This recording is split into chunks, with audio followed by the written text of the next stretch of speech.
Hi, I'm Tracey. And I'm Sharon, and we are Feet of Clay, Confessions of the Cult Sisters. We've heard from listeners who have been amazed and inspired and outraged. Yes, outraged, much outrage. By the story of Abigail Witthauer, who was our recent guest. Abigail shared her experience growing up in the IBLP church. That's the Institute of Basic Life Principles, if you haven't been living under a rock and not hearing that. Founded by none other than Bill Gothard. Wait. I have rechristened him. Oh, yes. Bill Gothard. You're welcome. Bill got hard in all the wrong ways. IBLP was recently exposed on the Prime Video docuseries Shiny Happy People. Yes, and Abigail told us about her childhood, her teens, and her early adulthood, and how she survived all sorts of shit and abuse and trauma, and has come out really thriving on the other side. In between some of our recording sessions, Abigail also told us about her good friend Chad, a young man whom, if you've watched Shiny Happy People, you are already familiar with him, the dude with the black shirt and the red tie who just was amazing in his descriptions and insights. And Abigail suggested that we might want to chat with Chad, to which we said, can I say that 3 times fast? Chat with Chad. Chat with Chad. Ooh, a new podcast series, Chats with Chad. I like that. To which we, of course, said, hell yes. And so today we are delighted to be joined by both of these amazing people. Woohoo! But before we dive in, we did want to give a trigger warning here. Our discussions today will likely include topics of spiritual abuse, childhood and teen trauma, ritualized spankings, arranged marriages, sexual assault, etc. All that shit that comes along with Bill Gothard and the IBLP. So please use discretion. Keep in mind that this material is absolutely not appropriate for children, and make sure to take care of yourself. Thank you very much for that wise word of caution, Tracey. Okay, let's get started. Abigail, welcome back to Feet of Clay, Confessions of the Cult Sisters. Hey, y'all. I'm so happy to be back. I haven't heard a y'all in a long time. Well, you know, Atlanta and then now Alabama, it's very sticky in the lingo. For those who don't know, our commune was in Texas, where we all did say y'all a lot. We did. There's a whole lot of Texisms. Texisms? Is that the right word? Texasisms? We'll have to go into someday. It's like exorcisms, but from Texas. Exactly. That's what I was thinking.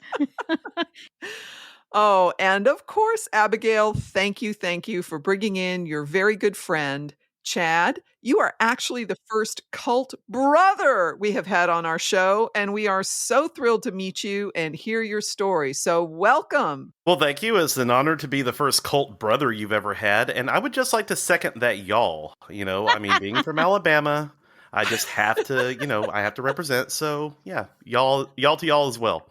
Great. Brother Chad. And Brother Chad is fixing to share some stuff with us? Brother Chad is fixing to share some stuff with us. We used to call people brother and sister in our commune in Texas.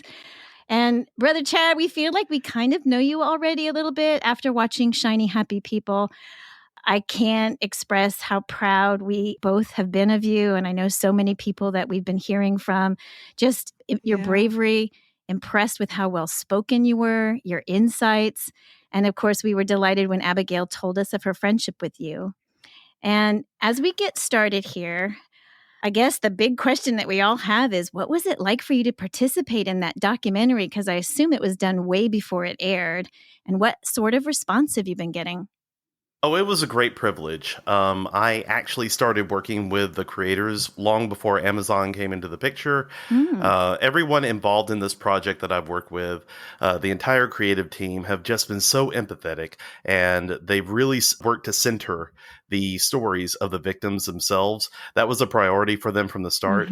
And I want to give a special shout out to Olivia Christ and Lauren Andrade, who were the original people I worked with on the project and worked with them throughout. That's the directors. They've just done a really amazing job. And yeah, I was able to get started with them about 3 years ago in the middle of COVID. Wow. The bulk of what you saw in the documentary I recorded back in January of 2022. And it was just wonderful to see it all come together. The editing team did a really amazing job. The directors, executive producers, just everyone, was very transparent, kept in touch. And the response has been amazing. I really liked what you said at the beginning, where you said that, if you haven't heard of IBLP at this point, you've probably been living under a rock.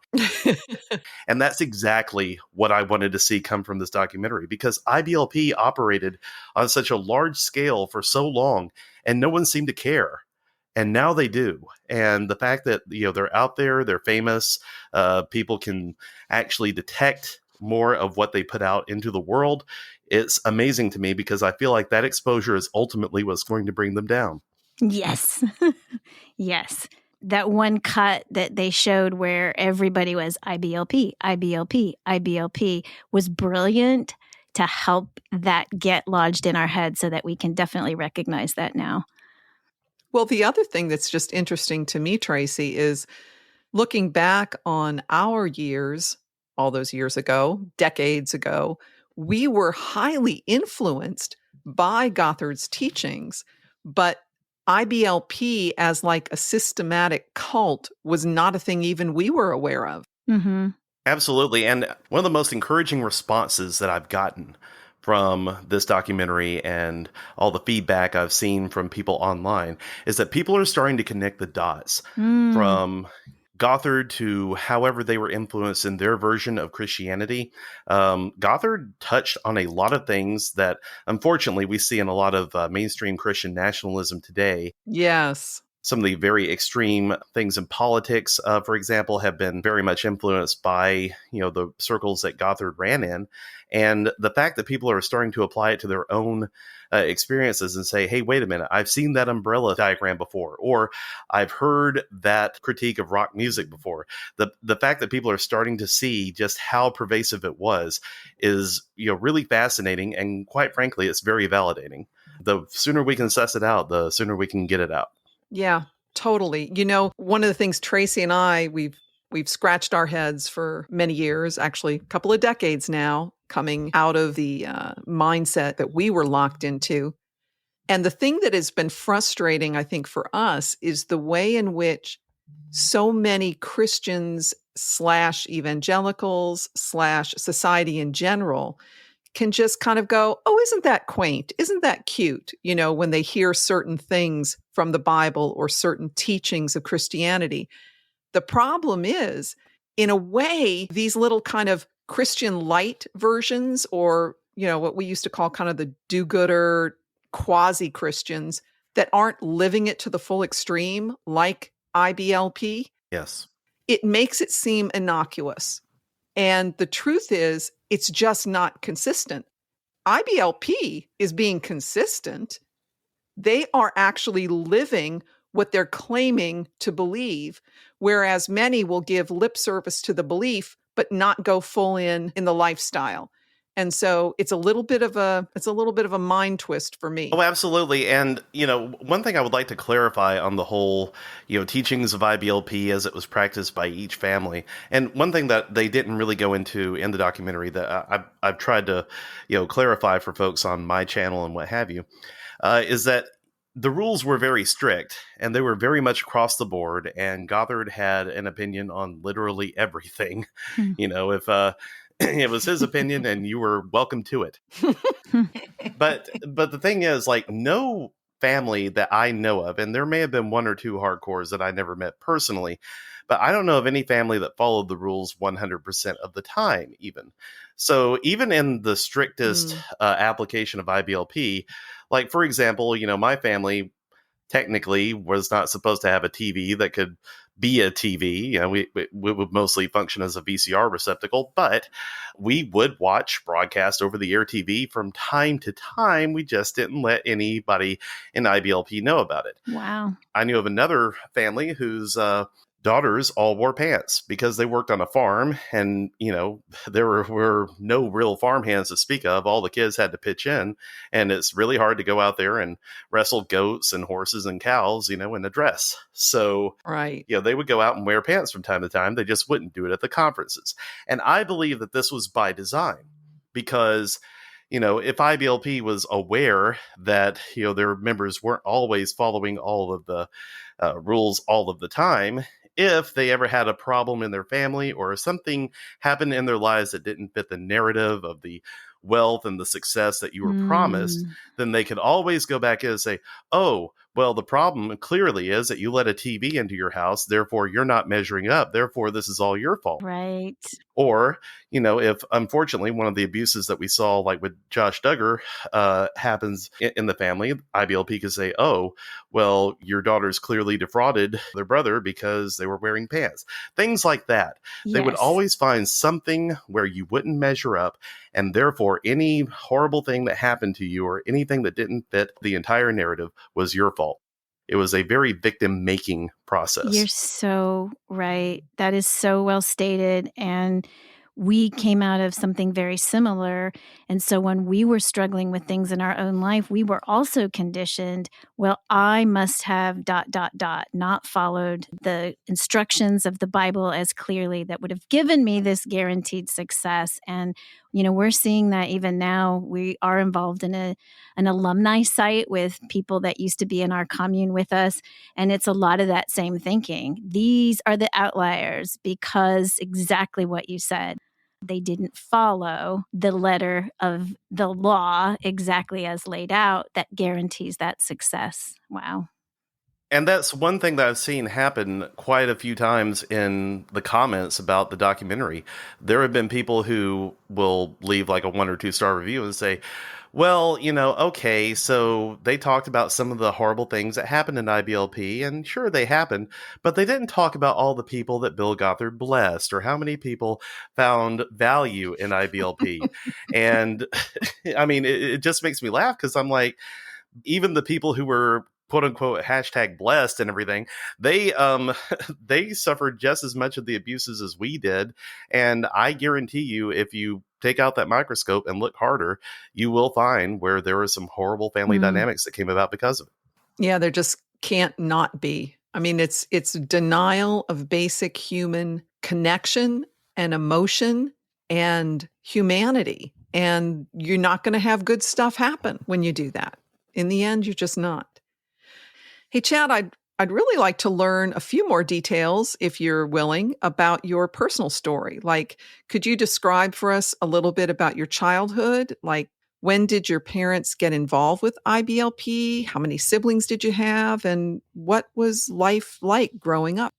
Well, I was born into a independent fundamental Baptist preacher's home, who also happened to be a missionary at one point. My family is originally from the backwoods of a little county called Walker County, Alabama. It's not very big, and it's mostly a coal mining area. As I said in the documentary, you either worked at a coal mine or a steel mill, or in my dad's case, at one point, he worked at a cast iron pipe shop. Very industrial, very hard manual labor jobs around there. And they all came from there. My dad, when he worked at a cast iron pipe shop, rededicated his life to Jesus. He had already been a Christian in his teen years, but he kind of fell away.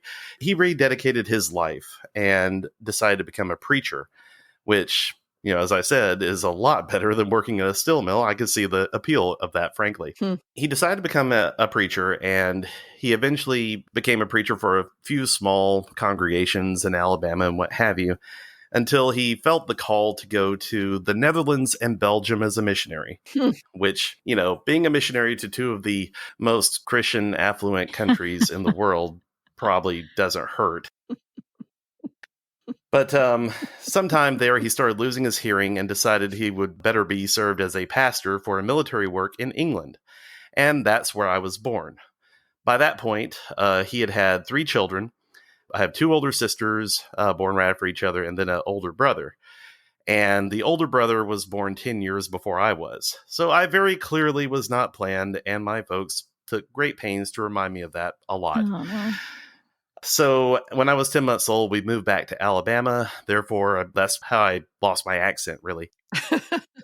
We moved back at 10 months old, and I grew up in the Walker County area where when I was about 6 or 7 years old, my folks started homeschooling me as they had experimented with doing with my older siblings while they were overseas.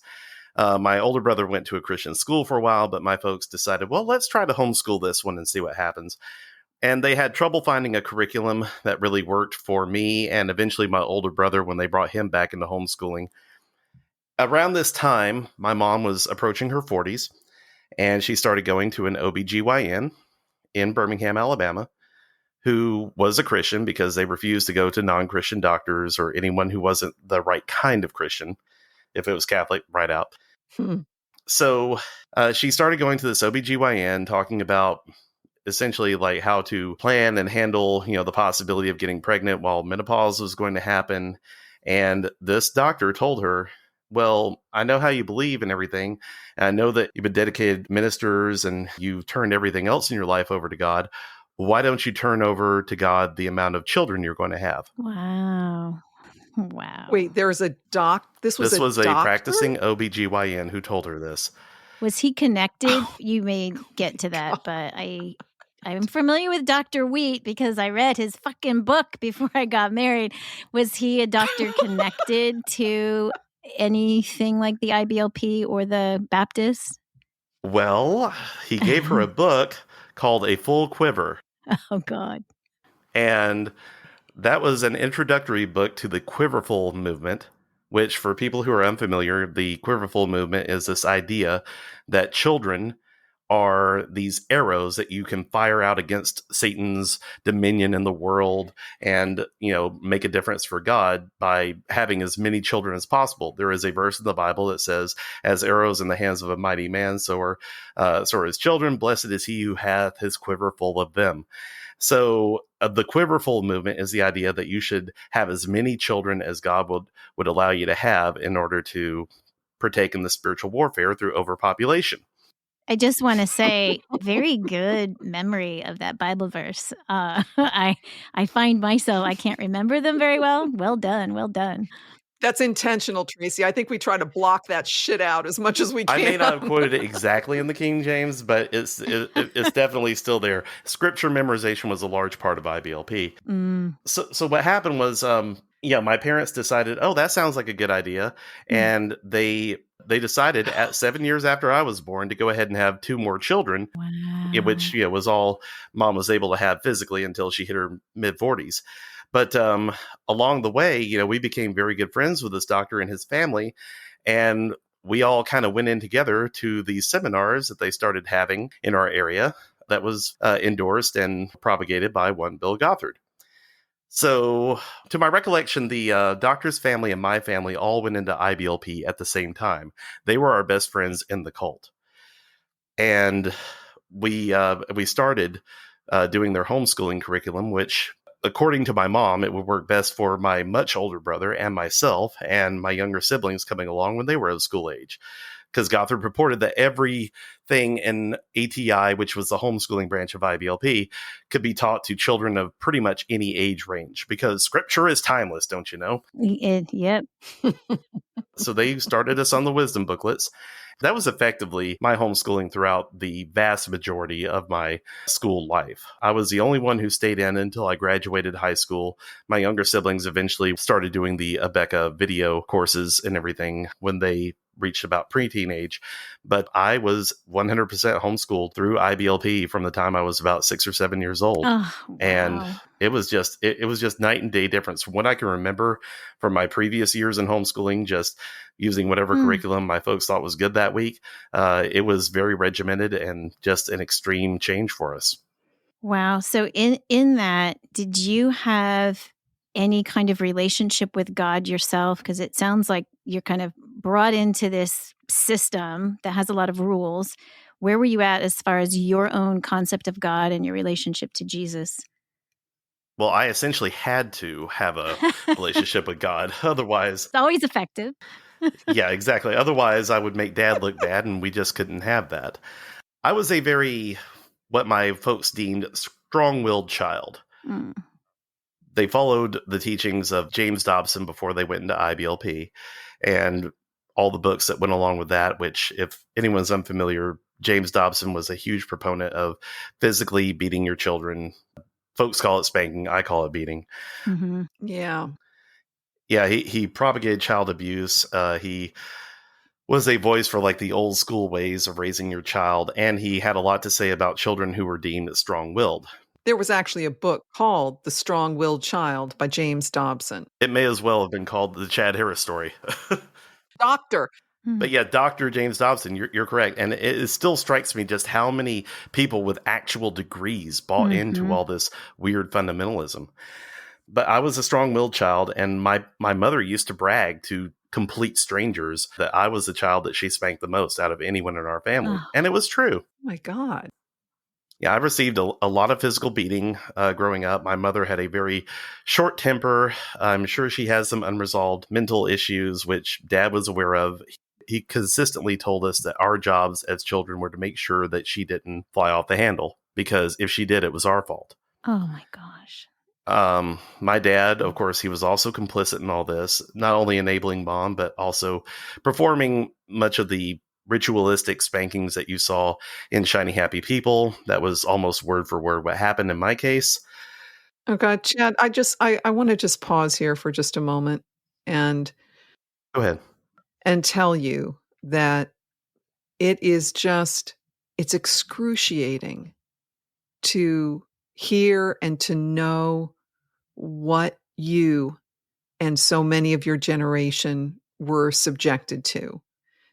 That disconnection, that fucked up, bizarre, horrible, horrible ritual of needing to hug and say, I love you to the person who has just beaten you is such a mind fuck and so unfair. And you know what? It would be bad enough if it was just some sadistic asshole doing it. But of course, it's your parent. And even worse, it's done in the name of God as a demonstration of God's love. And if that doesn't fuck a person over for relationships and trust and intimacy, I don't know what the hell else would. Oh, you're right. So I'm just sorry. I'm so sorry you were subjected to that. Well, thank you. And thank you for expressing that. I told someone the other day that, there is no way that you can go through this abuse that they encouraged and not turn out fucked up children. And I'm exhibit A on that. It was horrible. It was abusive. And the one thing about that entire ritual that they display, which again, if y'all haven't already figured out trigger warnings on everything I'm about to say, the whole act of hugging afterwards, that was something that we absolutely did. But when I was watching that, the fact that the child was put back over the knee when he didn't hug convincingly enough, I don't recall that happening to me, but if it had, I definitely would have been caught in an endless loop of that, because I was spanked until I didn't register any emotional response at all. Mm-hmm. No crying out, no yelling, no act of self-protection. I learned very quickly at an early age how to block out pain. But in doing so, I would just block out any emotion. So if I was asked to express love immediately after that, I couldn't, because I was empty. Dissociation. I will say this about that spanking video, kind of to Chad's point. I don't have a recollection, like a specific memory of somebody telling me I didn't hug them well enough afterwards. But I had such a visceral response to that moment in watching it in the documentary. I actually watched it again last night. Like I have to believe my body that there is a reason I had such a moment with that. Now multiple times watching it had to have happened. Yes. Yes. And I want to say, as somebody, I think we talked last time, for the listeners who want to go back and listen to Abigail's story, we talk about this in our first interview with her. And, you're talking, to two people who were parents who were definitely read James Dobson's books, definitely read Larry Tomczak, who does another version of this horrific child abuse scenario. And when I watched that also on the documentary, I had to walk away. I mean, the visceral reaction also was really strong. And I too cannot ever remember trying to make my child hug me. But I think what it was triggering is this whole element of controlling their emotional response. And, it's in the actual manuals. Like, they cannot fight too hard because you have to get them to accept that this is their discipline. They can't be melodramatic. They have to have the right kind of response. And I think when he goes in for that hug, it is all of that just rushing over all of us of, this is so sick and twisted, and trying to get all of the emotional response. And just like you said, Chad, and I've heard that from other podcast survivors, you're empty. You're completely empty. I'm assuming you went into completely disassociated mode at that point. I did have to pause, and I told Heather Heath, who I watched it with, she's in the documentary as well, the Devil Sticks individual. I told her, I was like, we need to stop here for a minute, because I said there's a lot that just happened in my mind, and she graciously did, and we talked about it. We talked about it over the phone with our friend Lindsay Williams, who's also in the documentary. She couldn't be there that night, but we called her, and we all just had a session of processing, which was healing and which was needed. But, watching that just really drove home to me, the fact that this wasn't a mistake. This wasn't just a one-off thing. This was something that hundreds of people sat in a congregation and laughed at and encouraged and shamed that poor kid up there, to have this demonstrated to them for them to do at their own homes. And that just is so fucked up. It's so intentional, and it's so on the surface wrong, that looking at it now, like even if I had been in then, something in the back of my mind would have said, this is wrong. I don't know why all these people like sat there and just let it happen, and not one person that I could hear or see said, stop. This needs to stop now. It's the systematic mind control, because basically, whether it's IBLP or extreme evangelistic messages or us in last days, the overall message is that your heart is desperately wicked. Yes. And therefore, you cannot trust your heart. And emotions are labeled as sinful. And so the whole idea of questioning or, quote, rebelling or not being happy gets painted with this broad brush of sin. And it's a matter of eternal life and death. And they cultivate a belief in us to not trust our own hearts and minds. And that's how that slippery slope just gets worse and worse and worse. That was definitely true of my childhood.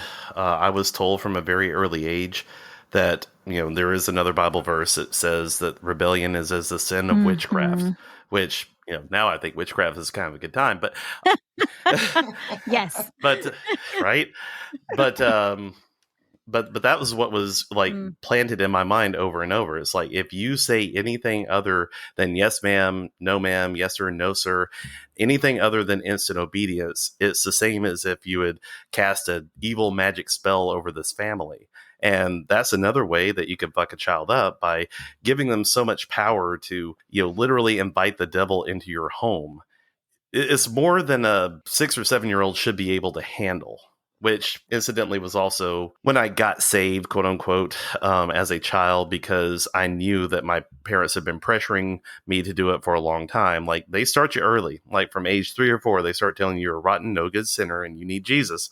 So by the age of 6 years old, I told Dad after church one night, I was like, I need to get saved.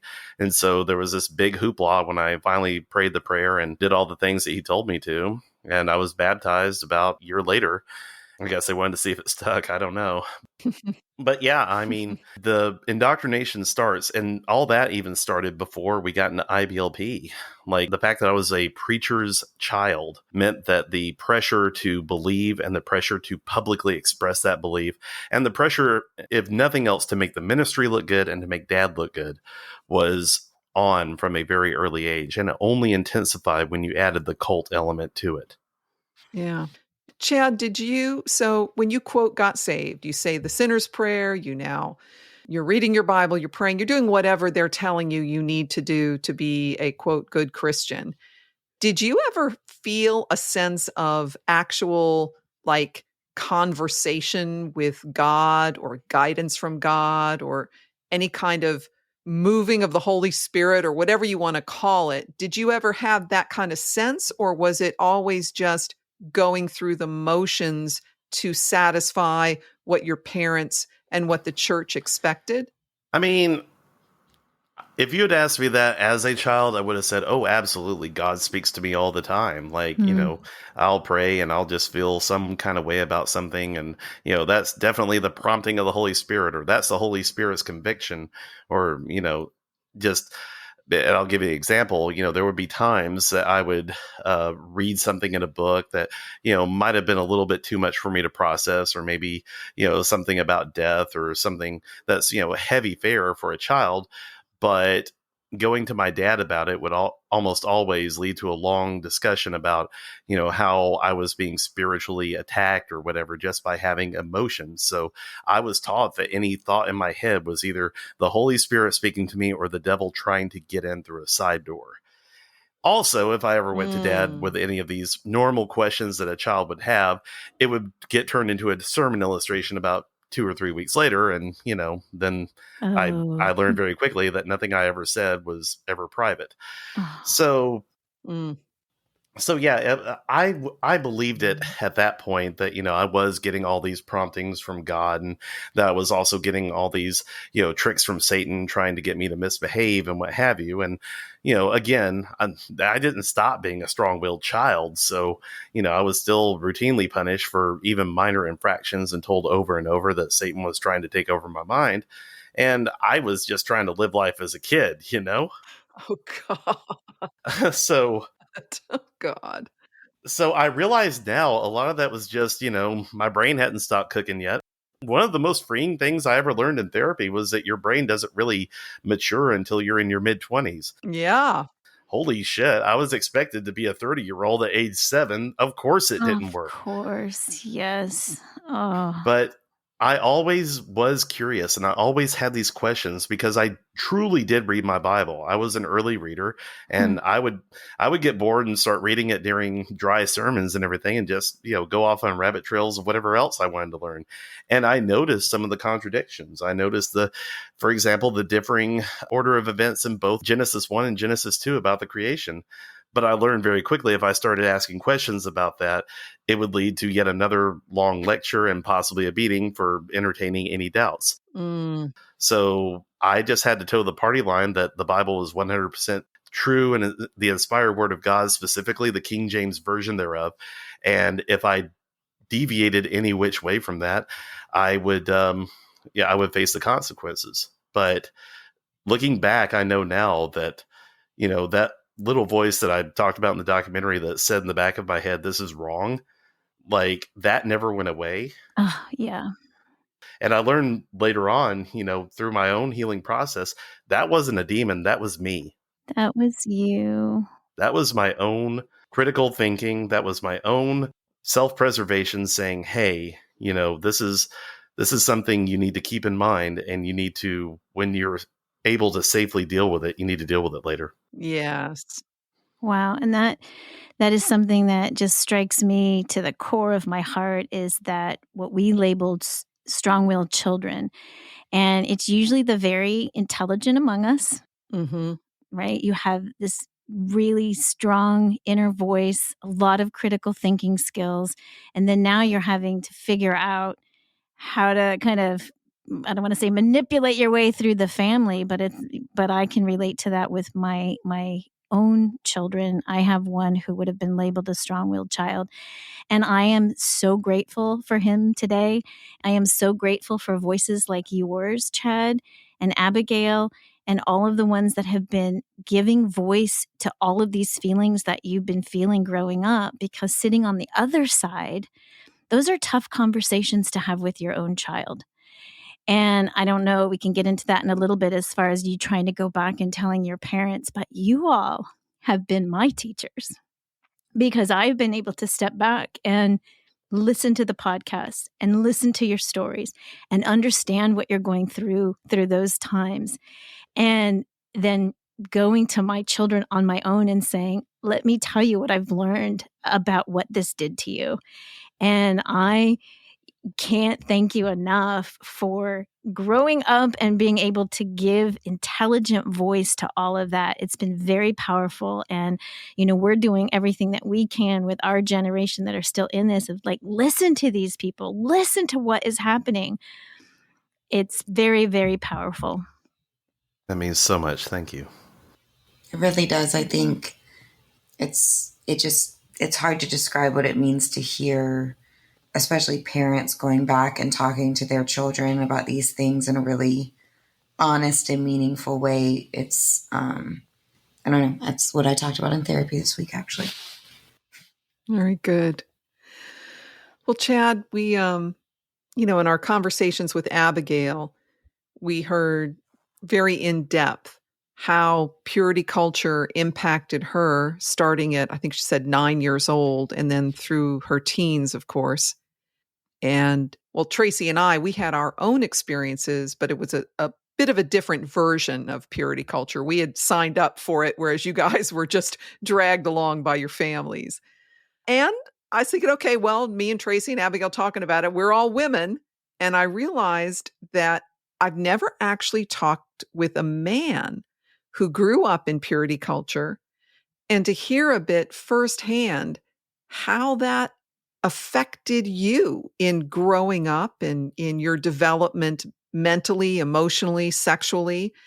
And if you're up for it, I'd just love to hear your personal perspective, and as well as anything that you care to share about what you saw and think about what this does to boys and young men in general. Absolutely. Well, and I always preface whenever I talk about this, I always preface this by saying, nothing that I'm about to say right now should ever take away from the fact that women in particular, and those assigned female at birth, they had it the worst because this system was designed specifically to oppress them, and they suffered greatly because of it. Yes. So whenever I talk about this, I want to make it very clear that I never want to sound like, oh, the men had it so rough and everything. There was damage and there were things that happened. Yes, but it should never take place over the people it was designed specifically to hurt. Now, that being said, yeah, there was a lot of hurt. And especially for someone like me who I have been told by many people across all walks of life that I don't really fit the general traditional masculine mold. I'm a straight dude, but I don't really do a lot of the typical things that you would associate with that. Like, I'm not much of a hunting, fishing, working on trucks kind of guy. I am more at home reading a book or playing on a computer or, fixing a computer for that matter. I'm more of an indoorsy type. I've always had my own interests. I've never been athletic in the least, even from a very early age. I always had a lot of energy, but I never had much interest in going out and exercising. I had bad joints as a child that were never seen about because we were too poor to afford going to the doctor most of the time. So I just always just been who I am. And one of the things that you're taught early on in IBLP is that by virtue of being male or assigned male at birth, you're expected to be a leader. You're expected to be the top tier of the umbrella under God and secretly under Bill Gothard as well. But you're supposed to be the one that's protecting your family. You're supposed to be the one that's leading your wife and children. And, you have the greater responsibility, and you're going to stand before God and talk about how you use that responsibility. And frankly, to me, that always sounded exhausting because I was like, Yeah. I just want to live my life, guys. I just want to do the things that make me happy, And Do you remember how early that you can pinpoint when that kind of message started? Or were you, I think we talked about with Abigail, the slow frog boiling in the water. Did it just always seem to be there?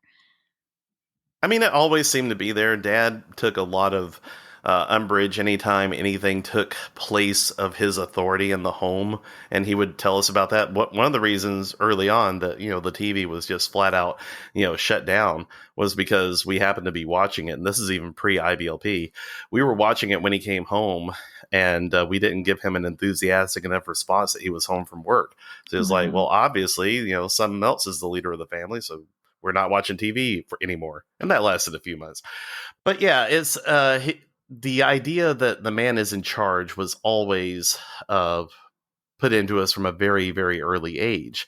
And of course, with an abusive mother who tended to have very bad emotional control issues and everything, that dynamic looked weird from time to time because it was very unclear as to who was struggling for the power dynamic when. But we were told early on that that the man is always in charge of the house. And Dad would tell me during those ritualistic spanking times that the reason he was doing it was he was going to have to stand before God and give an account of how he reacted to the situation I put him in. So again, all this was, the blame was put on me. So it was very much ingrained. And I think where it came to like a full head was when I attended the Alert Cadet program in Knoxville, 1997, during our big family seminar that year. It was during, the week of my 12th birthday. I turned 12 like directly in the middle of that week's activities. And it was just 3 days of, going out and doing Boy Scout adjacent things, but very unplanned and very sloppily put together, to say the least. Now, again, I was a nerdy kid. I, didn't have a lot of athletic interests at all. So the first time we double time marched in formation, I fell like 3 units back because we were literally running and I couldn't keep up. So I ran all the way from the big arena we would meet in every morning all the way out to the field, and I would be exhausted when I got there. Other things like we went rappelling down the big World's Fair Tower in Knoxville. I fainted as soon as I got out there in my harness and everything and started to go down the wall. They had to pull me back up. For our listeners and for you, Chad, I live in Knoxville. Woohoo! So I'm visualizing that beautiful building with the big shiny sun sphere on top. Yep. I think it's also really valuable here to think about, we had discussed as I was telling my story previously, that I was so jealous of that the boys got to do Alert and the girls had to do Excel, which was like tea parties and cleaning. And I really appreciated hearing Chad's version of how horrible Alert was for him when I, on the other side, was so jealous of it. And that has been really a super valuable perspective. Absolutely. I mean, I'll be honest. I was kind of jealous of y'all until I learned the horrific, like misogynistic reasoning behind it. Because as a kid, I was like, well, they get to be indoors all day. I'm out here sweating my ass off. But yeah, and do you know what's awful about that is there's no place to understand children and what you would like to do for the summer. Right. And just putting you in these camps that are drilling all these things that absolutely have no interest to you all. And I'm so sorry for that. And you think, no one can just go have fun. You can't go to a fun place where you get to pick and choose. So, Chad, in the midst of this Alert or other IBLP sponsored programs, was there anything official that presented to the boys about puberty and changes in your body and hormones and all the stuff that comes with gradual sexual awakening? Was that ever addressed? Not officially an Alert, but it actually did happen that week because, as I said, I turned 12 in the middle of it. So the second day of Alert, it was a 3-day thing, Alert Cadet. I turned 12, and after I was done, and that was the rappelling day, that was the obstacle course day that I failed miserably in, and I was done. I begged Dad. I was like, please don't make me do another day of this. I said, I will sit and listen to the boring speakers all day. I don't care. So Dad decided, he was like, well, it's your birthday. He said, we'll skip a couple of sessions. I'm going to take you out for, a nice burger and ice cream or something for your birthday. And so we went out there to some kind of mall. I forget where it was, in the Knoxville area. We had a burger. We had some Dairy Queen. And then we walked around the mall while Dad told me that my difficulties with Alert Cadet were his fault because he didn't train me to be a man enough. He said, I should have, from an early age, forced you to do more physical things. He said, I should have, never let you just sit around and read books and, work on the little Commodore computer we had. He said, you should have been out there doing things as a man because we have some horrible things coming up for Christianity in America, and we're going to need warriors. And your name Chad means warlike. You're supposed to be a defender of the Lord, and we can't have you, not strong enough to do that. And he said, and that's where I failed as a father. Oh my God, Chad. So that taught me that my spirituality was linked to how much of a caricature of a man that they were pushing these fathers to push on their children in these sessions that they were sitting in. Right. And then we walked past a Victoria's Secret display. Oh. And I remember my dad told me, he said, also, you're probably going to be getting some urges and you're probably going to be getting some feelings you don't understand and be tempted to look at things you're not supposed to. He said, and that happens to everyone. It happens to me too. So I'll make a deal with you. If you tell me when it happens to you, I'll tell you when I'm tempted as well. Okay. Oh. That's so appropriate. Well, that's the thing. I was a sheltered 12-year-old cult child. I knew that was a trap. I was like, oh, that is 100% something I'm never doing. So to my knowledge and recollection, I never told him anytime I was tempted to look at anything. I was just like, well, yeah. Good for you. That goes to that intelligence again. Thank God. Strong-willed. But yeah, I mean, we never really had any formal sex talk.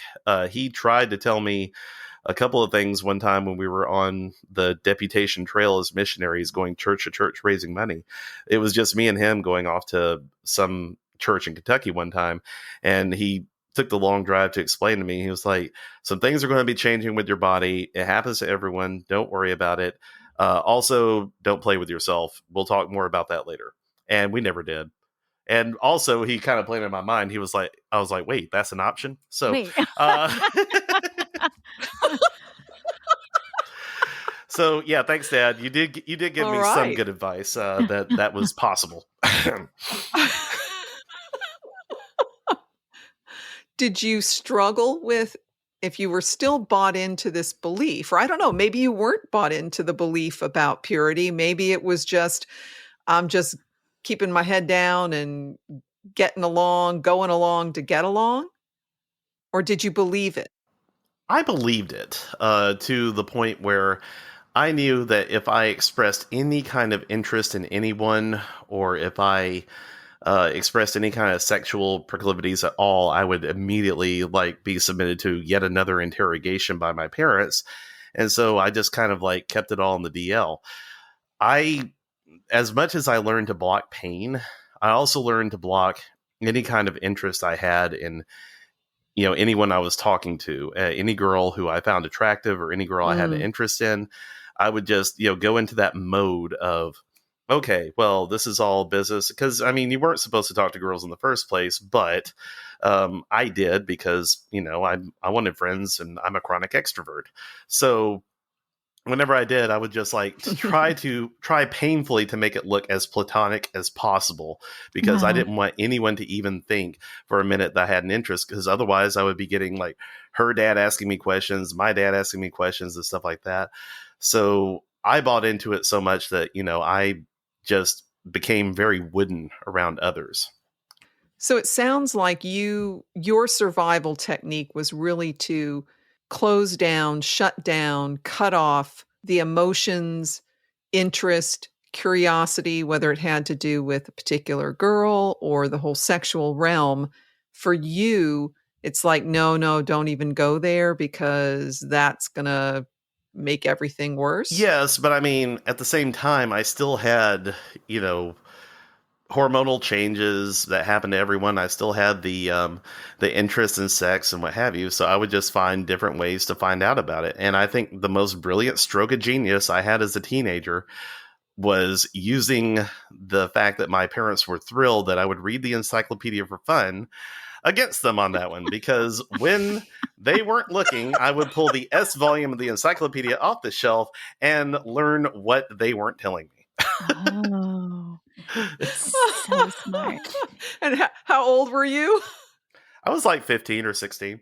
So smart. Perfect. Yeah, it seems that you were really learning the skills of reading the room and reading all the different things that you knew would get you into trouble, and then monitoring your behavior by what can I get away with, or how can I couch this so that it's not going to send any alarms off for them, which is another sign of intelligence. It's like, aha. Well, that's the thing. IBLP didn't actually make us better. They just made us good at hiding, what we truly wanted to do. Wilier.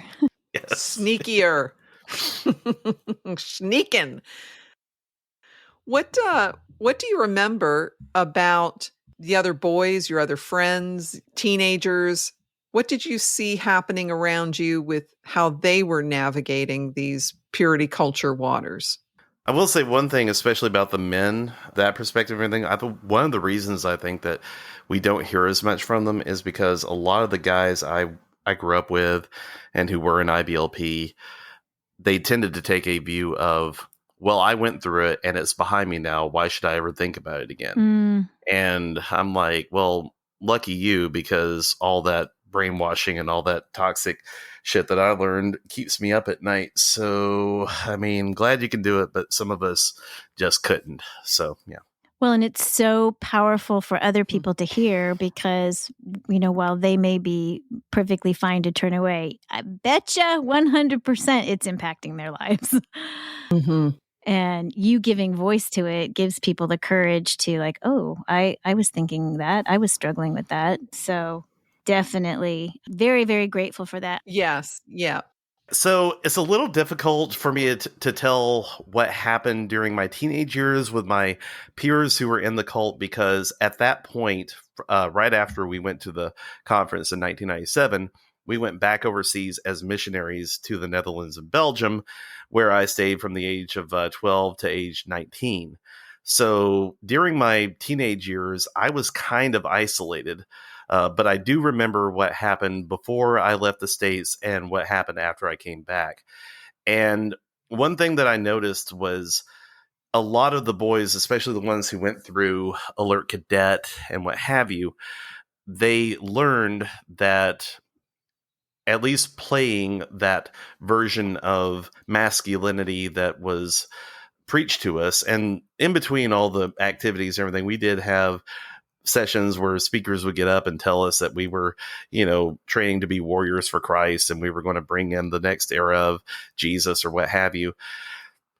I did notice that a lot of boys did take that to heart, and they went full on into, trying to be the best version of IBLP's idea of masculinity they could. I think some of them because it meant less trouble at home, and they were more approved by the cult and their peers and their parents.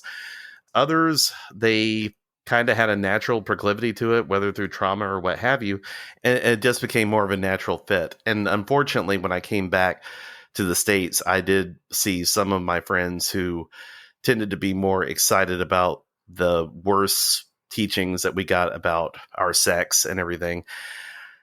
Are you talking, when you say that, are you talking about the ability to kind of lord it over the women in your life? Yeah, that's exactly what I mean. The whole idea that we were special because of who we were as men. Because you have a cock and balls. That's why you're so special. Our cock and balls made us superior in some way. A lot of guys really latched on to that. And unfortunately, when I came back, I noticed that they become variations of the abusive assholes that ran the cult. And that was very disappointing to me. Others didn't.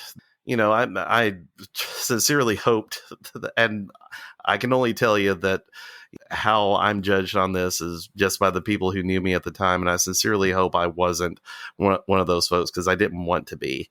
But there were some who kind of kept their heads down and just pursued their own interest, and maybe took advantage of the fact that they were in large families to kind of hide out and just, do whatever they wanted to, kept quiet until they left home, and then could pursue their own interest themselves. So it was a mixed bag, but the goal was to make essentially Josh Duggars, which look how well that turned out for Josh Duggar.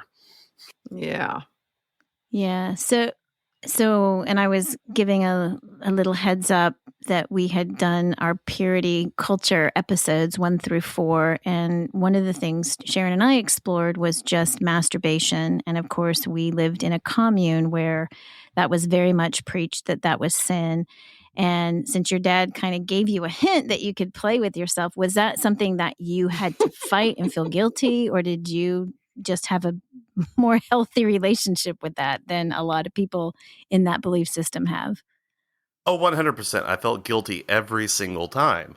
I found out pretty early on that I could, play with myself, and it felt good. The first time I ever orgasmed through masturbation, I thought I had broken something. Did not expect that reaction, but Wow. then I found out later, okay, well, that's normal. That's fine.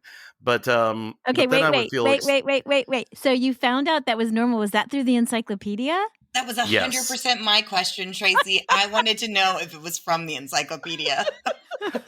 Yeah, the encyclopedia said that it happened, and I was like, oh, that's what that looks and feels like. Wow. Okay, cool. Yeah. Right. But you didn't, wait. You didn't leave like sticky evidence in the pages of Oh, the Sharon. encyclopedia, did you? I did not have the encyclopedia when this occurred. I had a very vivid imagination. Let me just put it that way. Oh, I'm so sorry. Excellent. Good. No, that's a valid question though. And also, and I'm just going to go straight into it. Wet dreams, nocturnal emissions, those started, even before that. And I had a great deal of shame with that, because that was another thing. My dad was like, if that ever happens, let me know and we'll take care of it. Well, I didn't trust Dad with pretty much anything. Okay. Was he going to take care of it with magic? How was he going to take care of that? Like, you're asleep. I don't know. I did not know, and I didn't want to find out, because I learned from an early age that anything I said there was a possibility of it becoming a sermon illustration later, and you don't want that as a sermon illustration. Oh no. No, but okay, wait. I'm gonna stop you for 1 second, because I'm gonna admit that the last few days I have really been having my own private enjoyment party, imagining Bill Gothard, who is now in his 80s, never married. How many times in his lifetime do you think he's whacked off? Wow, Sharon. Stunned silence. Come on, think about it. Yes. You think that this dude has not had an ejaculation because he's so pure? You think that as he's been spewing this shit, so to speak, to everyone else about purity and everything else, yeah, spewing. I mean, come on. You know that this guy whacks off. I just had this insane repressed memory moment, like just now. And I cannot for the life of me remember who told me this story. It was someone I grew up with. Somehow they had found out, I guess, from their mother. I don't even know. But that every time they had sex and he came, his coming words were, "What a blessing from the Lord." Oh no. Like, that is a repressed memory that just came into my head. A story a friend of mine told me, like, about her parents. And I cannot, like, and somehow when you said that about Bill Gothard, all I could think about is him whacking off and saying, "What a blessing from the Lord." Abigail, you know what he probably actually called it? An awesome sight. Oh my God, he did. That is absolutely what he called it. Okay, wait, gotta fill me in. I think I'm out of the loop. What's the awesome part? He would say that at gatherings like Knoxville and such. Things Like if there was a group of like 100 beautiful Gothard women and they would sing his favorite hymn, which is so traumatizing to this day.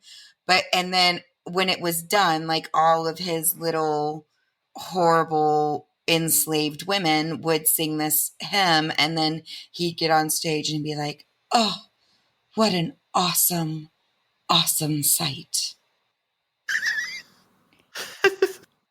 More of his jerk-off fodder. I bet you he played it in his head while he's playing with his other head. Exactly. Gross. Yeah. I'm sorry, but you know what? I feel like this guy is put up on a pedestal. And who of his followers, who can imagine that, what, has he been in virginal purity himself his whole life? Many people think that, yeah. Give me a break. I would say that is the predominant belief system, is like he is akin to Paul in his virginal thorn in his sideness. That's just too funny. That's just ridiculous. Like, how many times do you remember people likening Gothard to Paul? I mean, it was constant. Yep. Yeah, I mean, even that for me, because mentioned to you, Abigail, in our earlier interview that I went to the, youth conflict seminar.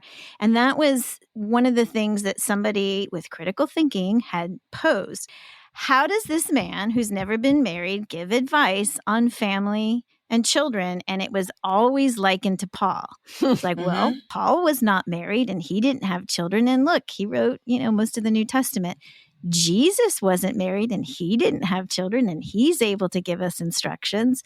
So Bill Gothard can also give us instructions. Yeah, that was it.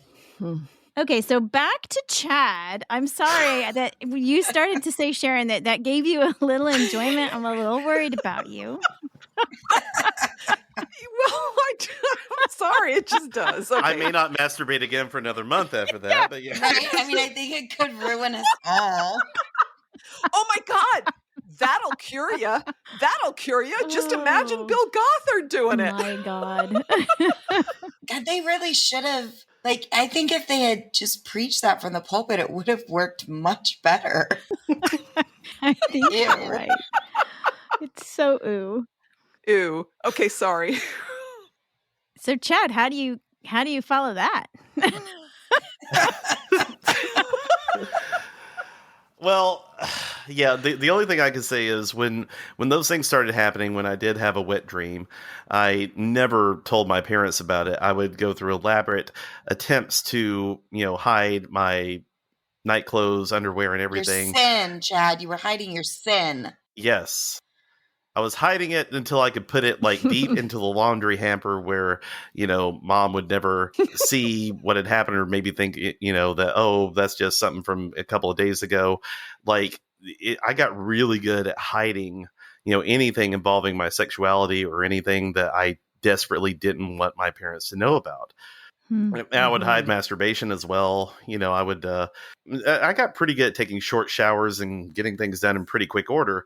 I mean, God, I miss being 16, but but it was but it was also a shame because every time I would do it, inevitably, something awkward would happen in my life. Maybe I would get a cold, or maybe I would twist an ankle or something like that. And I would always tie anything that happened in my life to, oh, I masturbated, so therefore God is judging me. Oh. Again, it's that whole cult mentality of if something wrong happens to you, it's probably on you. Not probably. Yeah, that's the mind fuckery. And it's so terrible to have that part of your adolescence and growing up. So terrible. So, Chad, I'm curious about how and when your beliefs began to shift. Yes, me too, actually.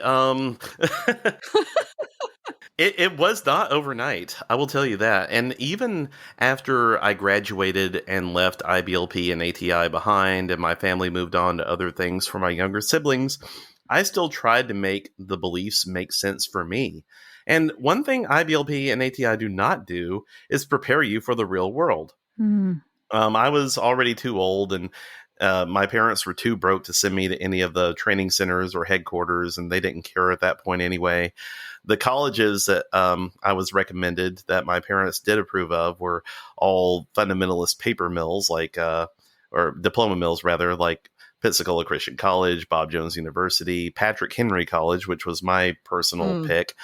All those were, just they didn't work out. So I took a bit of a gap year and I started working as a minister of music for a church in Mississippi that my dad was affiliated with. And it was a small church, older congregation, and they were trying to rebuild to a sustainable amount of folks every week, basically to keep the lights on. So I saw it as my mission to help this church. Well, it was a secluded church. It was very fundamentalist, very old school. The pastor was a younger fella. He was in his mid-30s, which is unusual for most independent fundamental Baptist churches. And we struck up a friendship, and he kept telling me his vision for the church. I believed in his vision as he shared it with me, even though I noticed that he had a tendency to be a bit of a control freak. And this came to a head about a year after I started working for him, when his wife left and sued him for emotional abuse. It hit the paper and everything in that little town. Wow. He resigned as pastor, but somehow a month later, she came back and everything was just fine and he wanted to be pastor again. And I knew something was wrong there. I said, this has red flag all over it. And come to find out, this had also happened previously at another church he had pastored before he had come to Mississippi, but no one had mentioned that to us when he became pastor there. So the church voted him back in, and I resigned immediately. I said, again, there was that little voice in the back of my head that said, this is wrong. Yeah. I said, I can't serve under this. I'm like, I'm sorry, I'm out. So I told my dad about it, because he was also involved in the situation, and we commiserated on it later. And he said, well, it's sad, but these things happen and it's best not to talk about it because we don't want to damage his ministry. And that was unusual for me because my dad had been very vocal about ministries that had done wrong things before. He had actually left a college in his early ministry and everything that he was convinced the faculty was having seances, and he led public student protest on that. Wow. Right? Yeah, horror of horrors, Where's right? that church? It is no longer there. So it was that effective. And he had spoken out against other preachers, but this time, because it was something close, he said, well, we're just not going to talk about it. And that immediately sent up red flags in my mind. And as I tried to make sense of what had happened and why, in my view, why God would have let this happen, because, he had allegedly promised to bless ministries and to keep them viable and on the straight and narrow. And if you did the right things would happen. It didn't happen here. And now we're not supposed to talk about it. So I started looking into other ministries where there had been allegations of things happening. And inevitably, they all led back to preachers that I was taught to revere and to hold in high regard, that my dad did. So people like Jack Hiles, who led a cultish church up in Hammond, Indiana. He had horrible allegations levied against him by his own daughter, even, that I believe are absolutely credible. My dad told me that we don't talk about things like that. And his son-in-law, who was legitimately convicted and served time for horrible sexual abuse of a minor, Dad told me, well, we don't talk about that either. Oh my God. And I finally had a confrontation with him where I said, hey, look, I said, all these people, this keeps happening. And I found out too that there had been, while I was gone, there had been sexual abuse of my friends here in the Birmingham, Alabama area by people, fathers in ATI and IBLP who I've been taught to look up to.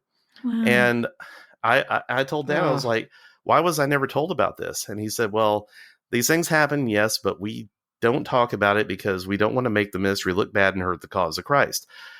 These things, wait. These things happen. Yes.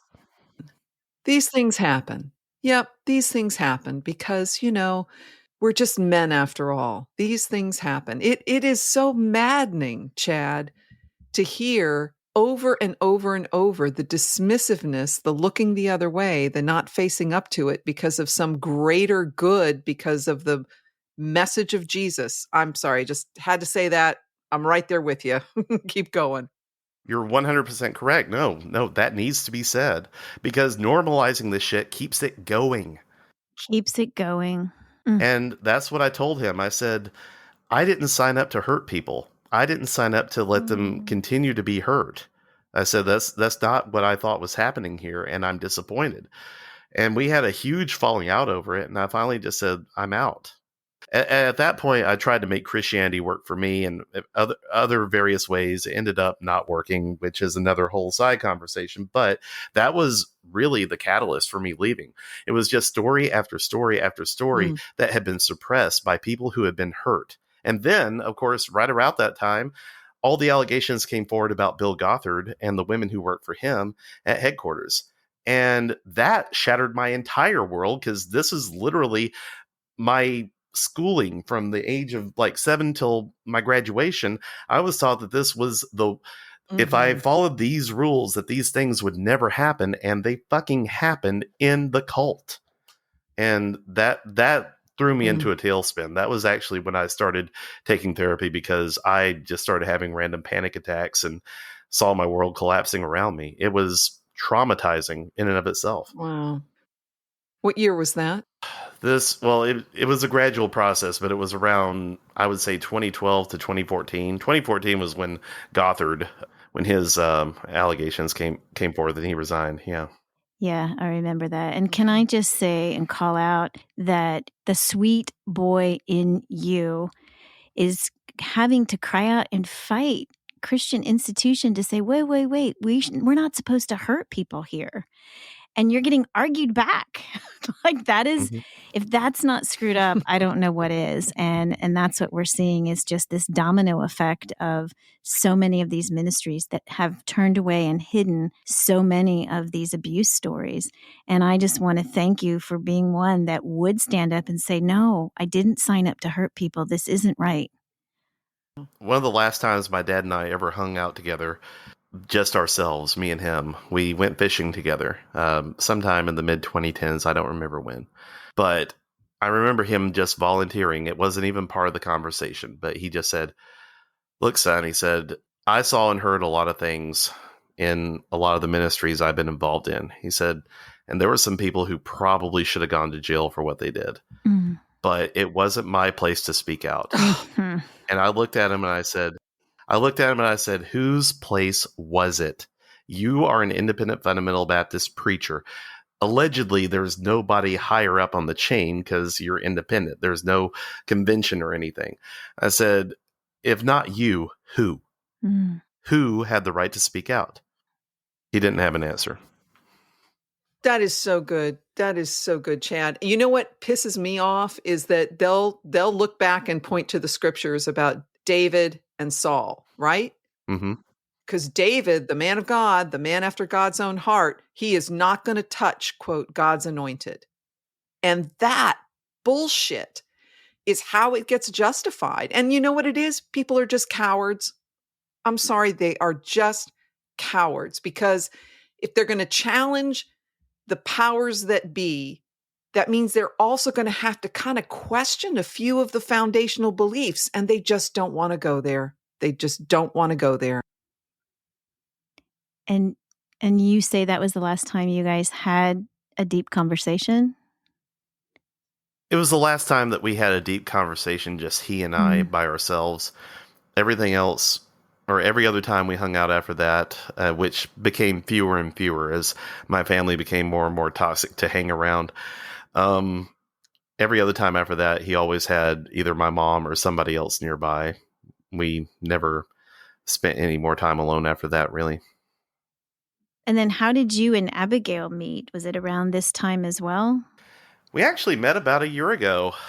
I believe we may have met in an online survivor group for ATI, and you picked up on the fact that I was here in Alabama, and we just struck up a conversation from there. And we actually met in person for the first time a couple weeks ago. So, because we've both been just busy as hell. But yeah, It's very rare that I get to meet anyone in this area who's ex-ATI who will still talk to me, because a few people are still sympathetic. And even if they're out, they are not really happy with the choices I've made, and that's fine. They're allowed to have that. But the few people who have, and Abigail included, even though she grew up over in Atlanta, it's something I treasure and I value. So thanks, Abigail.